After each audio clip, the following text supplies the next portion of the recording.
From far and wide, Oilers fans, this is Dolynny TV. And welcome back to another edition of Edmonton Oilers discussion here on Dolynny TV, guys. This one, as simple as I can make it, is the discussion. As it stands, 2 days away from hitting the ice once again are the Oilers in Pittsburgh for what is going to be an absolute crazy finish up to the trade deadline. Obviously, we look at it this way.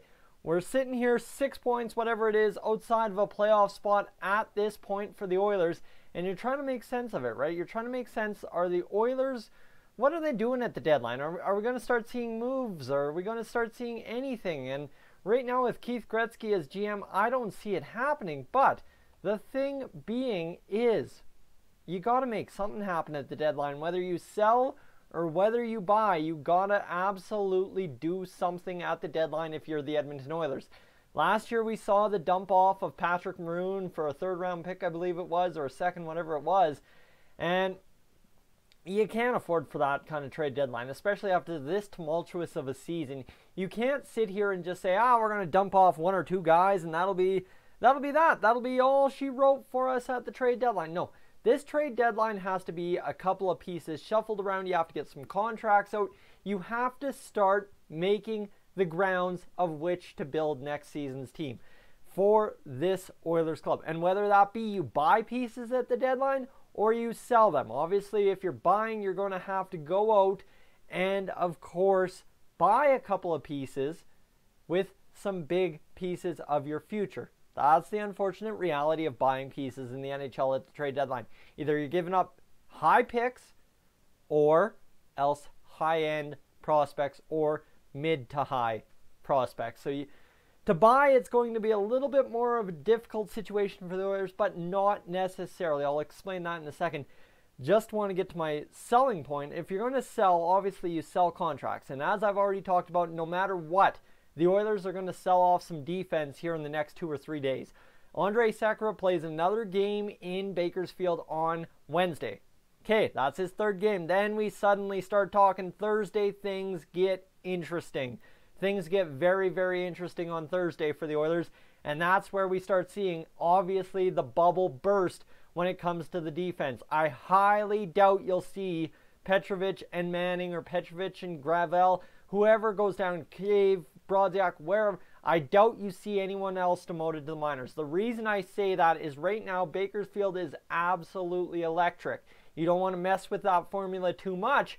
However, even if you thought about messing with it, you've got a guy like Ryan Spooner down there, a guy like Kyler Yamamoto, guys who have been on the NHL roster this year and are now buried again in the minors, developing or changing their game style, such as Ryan Spooner. Obviously, I don't care what you're saying about him.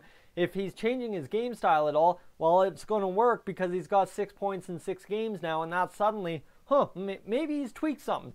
Or else the AHL is just that easy, but I highly doubt it is for a guy that barely could do anything as an NHL player to just go in there, waltz in, and on a winning streak like that, contribute a point per game. Like I said, highly doubt it. So the Oilers, like I said, sitting 53 points, 55 games. That's 27 more games we have to go.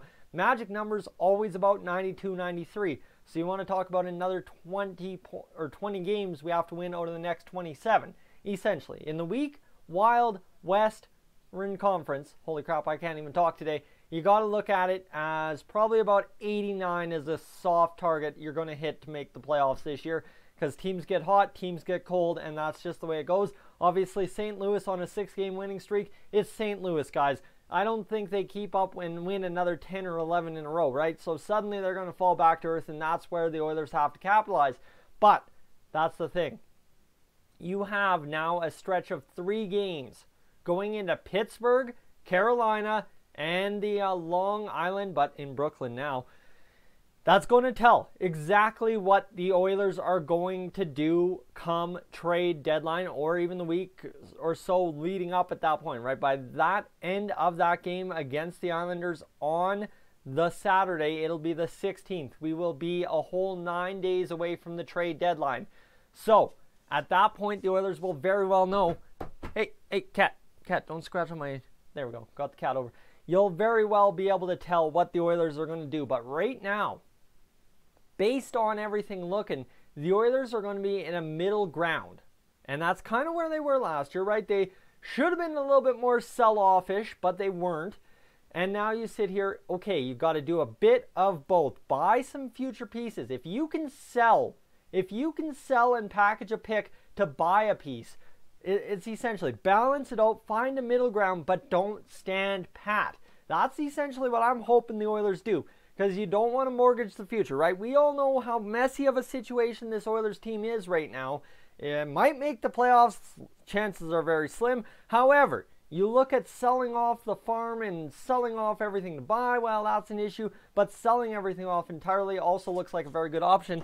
But doing that to ensure you clear cap isn't always the best way. You've already gotten a jersey thrown on the ice this year. You don't want to have that happen again. Sorry, my cat's absolutely clawing at the door, driving me nuts here. But guys, it's a very clear indication for the Oilers to not sell and tank, but not to go out and mortgage the future. You get what I'm saying? I think that's as clear as I can make it. So now to go to my point, why I'm doing this video today, I did throw out a poll on the community tab. Guys, if you don't know where to find the community tab, it's on my channel. You go to the middle row of my channel and you'll find it there. And here's exactly what you guys are saying. At the deadline, the Oilers, in your opinion, 123 of your votes say 50% of you, so exactly half. I know 123, dividing somebody in half, don't get me started there. 50% say sell. 11% say buy. Now, obviously, there's maybe going to be 1 or 2 troll votes, so we'll go about 10% there. Right? Now you're looking at it. Okay. The nerves are there for Oilers fans. Now, are the nerves there for the general manager? Keith Gretzky being the interim. We don't have a real highlight of who's going to be the next GM yet. I don't know. But here's the thing that worries me. Stand pat and somehow get worse. That's the thing that worries me, right? What I'm saying is it doesn't matter if we're buyers or sellers. Standing pat is about the worst thing the Oilers can do at this point. Either you have to sell or you have to buy. You can't do just nothing. Nothing is not an answer to this Edmonton Oilers team at this point. So 40% of you believe that's what's going to happen, though. Just stand pat and somehow get worse. Obviously, you have this team play another couple of games down the stretch and just look absolutely terrible like they have at times in the past 12 games or so. That would be mind-numbing for us as fans, mind-numbing for the media, mind-numbing for anyone watching this spectacle that is the Oilers NHL season so far, because the only one concern that gets worse by the day as the Oilers continually sink lower in the standings, we are wasting McDavid's excellence. I read that headline somewhere. I believe it's on Sportsnet, or I think TSN actually had that as a headline. So Travis Yost, I think, is the writer. Shout out to him. I don't want to go out stealing headlines, but you get what I'm saying, right? That is a perfect summation of exactly what the Oilers are doing if you stand pat at the deadline. Either figure out how you're going to clear cap hell and get yourself on track and get going, or else buy and try to make something of the end of the season. As I said, you have to be cautious with both. You sell off too hard, you're going to absolutely make it worse.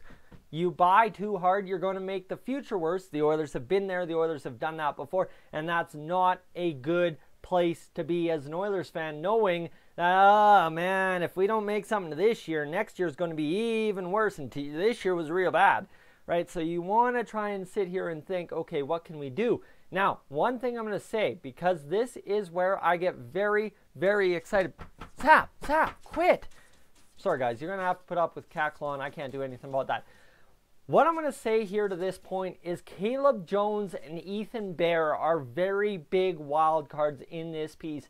Essentially, you have Andrej Sekera coming back, as I said, on Thursday. Well, okay, maybe Thursday, maybe Friday, whatever it is.